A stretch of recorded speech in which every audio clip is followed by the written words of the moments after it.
فقلت له كم باقي على أذان الظهر؟ قال باقي نصف ساعة.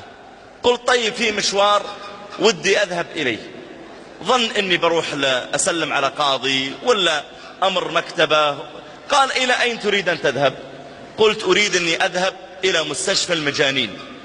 تلك المدينة فيها مستشفى مشهور للمجانين، مشهور ربما على مستوى دول الخليج ولا يمكن العالم بعد. قال مستشفى المجانين ليش؟ تكشف على عقلك؟ قلت لا والله عقلي مضبوط إن شاء الله ما يحتاج أكشف عليه، لكن خلنا نشوف المجانين. قال يا شيخ هذا ما هو متحف تروح تتفرج على المجانين وتطلع، هذا مستشفى.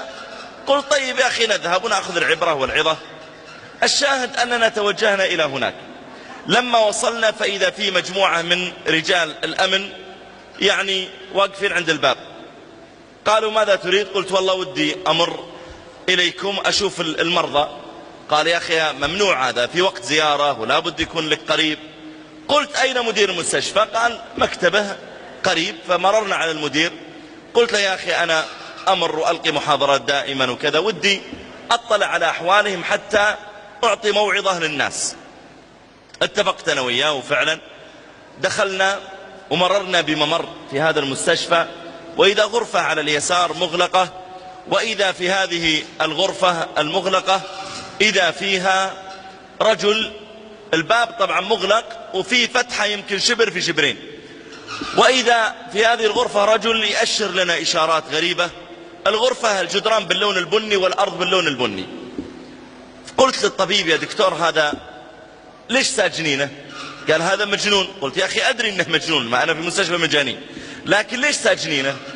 قال هذا مجنون ويصاب بنوبات صرع، إذا أصيب بنوبة صرع ما يمسك نفسه، يبدأ يضرب نفسه في الجدار ويعطي الجدار بقوس، يعطيه ركبة، يعطيه كوع برجله، يوم ينكسر اصبعه، يوم يشج رأسه، يوم.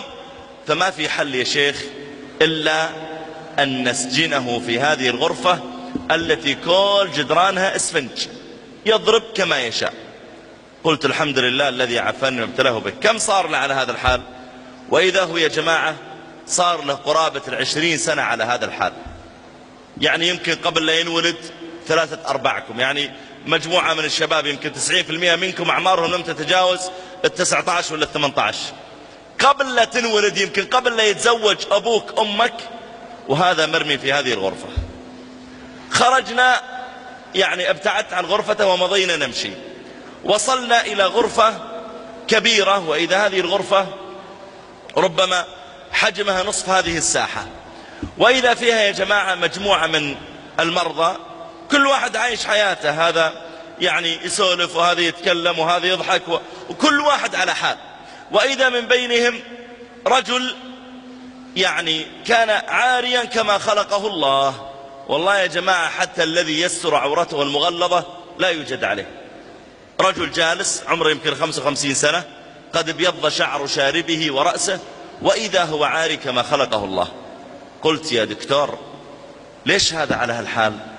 قال هذا مجنون. قلت يا أخي لا عاد أسمعك تقول مجنون، أدري أنه مجنون، لكن ليش حاطين على هالحال؟ ليش ما تلبسونه ملابس؟ يا أخي الميت هو ميت لا يجوز أن تكشف عورته، فما بالك بالحي؟ قال يا شيخ محمد هذا لا يمكن أن يلبس. قلت لماذا؟ قال هذا كلما لبسناه ملابس يبدأ يعض الملابس، يشقق الملابس، يحاول يبلعها، يخنق نفسه بها، فما في حل إلا أن نجعله نبقيه على مثل هذا الحال. كم صار له؟ وإذا هو قريب من 15 أو 20 سنة على هذا الحال. قلت الحمد لله الذي عافاني وابتلاه به. مرينا على غرفة ثالثة، وإذا فيها أيضا مجموعة من هؤلاء كل واحد منهم على حال، واللي يذن واللي يغني واللي يرقص واللي جالس يتأمل، كل واحد عايش حياته. وإذا من بينهم يا جماعة رجل سبحان الله إذا تأملت ونظرت إليه، وإذا هو مربوط على كرسي، والكرسي مربوط في عمود وراءه، وبجانبه رجلان أيضا كل واحد على كرسي ومربوط في العمود اللي وراه. قلت يا دكتور ليش مربطينهم؟ يعني هذولا إن البقية يعني مخلينهم على حالهم، ليش مربطينهم؟ قال يا شيخ هؤلاء عندهم جنون فيه عداء للناس، كيف؟ يقول من يوم يصحى يلتفت على طول يكسر السرير، يكسر الدرايش، يقوم يناقز بيمسك اللمبات، يمسك المروحة، يصفق بالباب، لا يمكن انه يركد ابدا. فما في حل الا ان يربط منذ ان يصبح الى ان يمسي. قلت طيب والأكل والشرب؟ قال أما بالنسبة للأكل والشرب فيمر عليه الممرض، يسقيه من الماء، يأكله شوية طعام كل ساعتين ثلاث، وملبسينهم حفايض لأجل البول والغائط. قلت الحمد لله الذي عافاني مما ابتلاكم به. كم صار لهم؟ وإذا يا جماعة اللي صار له 8 سنوات، اللي 9 سنوات، اللي 10 سنوات. فخرجت. قال طيب يا شيخ في مجموعة. قلت خلاص يكفي لرأينا، خلني أطلع بس. توجهنا إلى السيارة، فقال لي الدكتور، قال يا شيخ محمد ترى من بين هؤلاء الذين مررت بهم رجل من كبار التجار يملك ما لا يقل عن 200 أو 300 مليون، وعندنا في هذا المستشفى الآن من 3 سنوات، بل إننا لما طلبنا من أولاده أن يأخذوه ليسكن في بيته العامر، يعني عنده بيت وحوش بيت كبير، يقول فقالوا أولاده لا، وجوده عندكم أحسن له. قلنا يا عيالي أبوكم ما يحتاج مستشفى، أبوكم عنده مشكلة عقلية وليس عنده عداء ولا ضرب للناس، يبغى له ممرض ولا ممرضين، راتبه 1000 ريال، يجلس عنده بس يغير له حفايض، يأكله يشربه يعطيه الحبوب، ما يحتاج أبوكم بقاء في المستشفى، خله عندكم. يقول فألزمناهم أن يخرجوه، فذهبوا وجابوا واسطة كبيرة لأجل يقعد في المستشفى. يقول وأولاده الآن رافعين عليه قضية لأجل أن يوزعوا إرثه وهو لا يزال حيا.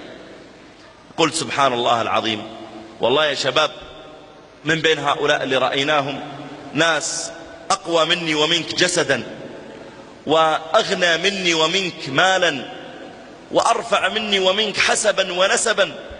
رأيتنا واحد يا جماعة طبيب، والله أنه طبيب، وجاي كذا شافنا واقفين، فلما يبغى يمر بيننا طبيب وفي مستشفى مجاني، فلما أراد يمر بيننا كذا ناظرنا من بعيد، بعدين قال بيب بيب كذا، وزي اللي معه دركسون بيب بيب بيب، ويجي ويفحط. قلت لا حول ولا قوة إلا بالله، وشاب يمكن عمره 34 سنة. قلت للدكتور هذا وشو؟ قال هذا واحد من زملائنا طبيب. وابتلاه الله تعالى بهذا البلاء. لو شاء ربك كنت أيضا مثلهم، فاشكر لربك واهب الإحسان. رب العالمين يا شباب يقول عز وجل نحن، سبحانك، نحن قسمنا بينهم معيشتهم في الحياة الدنيا ورفعنا بعضهم فوق بعض درجات. يعني رفع هذا درجة في المال لكن أخذ منه الصحة، رفع هذا درجة في الصحة لكن أخذ منه المال، صار يشتغل حمال في السوق.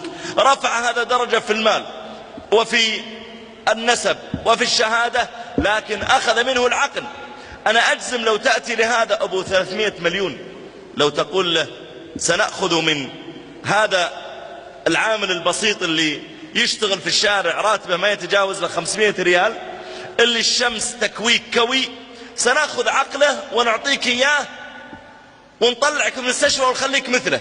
يعني سنبدل حاله بحالك، بنرجع لك عقلك لكن تراك بتصير مكانه تكنس الشارع. لقال لك نعم موافق، أنا ماذا أستفيد من أموالي وأنا على هذا الحال مرمي في هذا المستشفى؟